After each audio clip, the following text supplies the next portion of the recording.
So we are back with our unusual pairings that we like to do at Bevfluence, and September is Virginia Spirits Month, and so I thought it would be a good idea to grab a few Virginia Spirits that we have. Many of these were, actually almost all of these were in the Bevfluence Baltimore Speakeasy, and so we are taking them, and we're going to see how they taste with a cherry pie from Walmart, one of the small little pies you can get.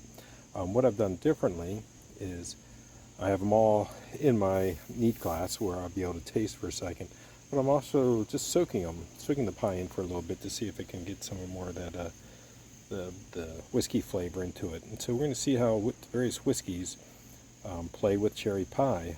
So our participants and players we have here, we have Three Notch'd Distilling. Many of you are familiar with their very popular brewery. Well, they're in this distilling now, and so they got a nice Virginia bourbon.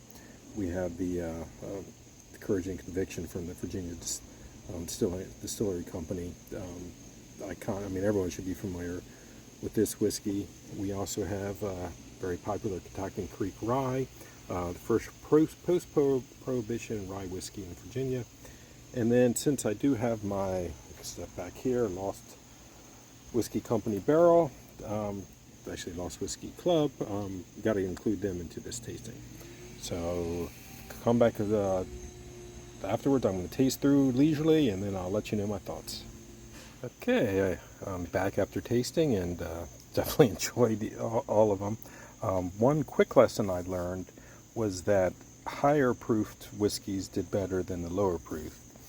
For instance, the Catoctin Creek is at 80 proof. I should have used one of their higher proofed ryes, because it just this one just seemed to get just overwhelmed with the cherry flavor. On the other hand, the Courage and Conviction, it's at the highest proof at 92. It pretty much overwhelmed and it's just such a strong, bold whiskey, any single malt anyway, that it definitely overwhelmed the cherry. So it seems like the 90 proof is in the right ballpark there. So you have the Orion went really well, and the Lost Whiskey did as well. So if you're going to do a cherry pie whiskey tasting, I would recommend just finding a good 90 proof whiskey.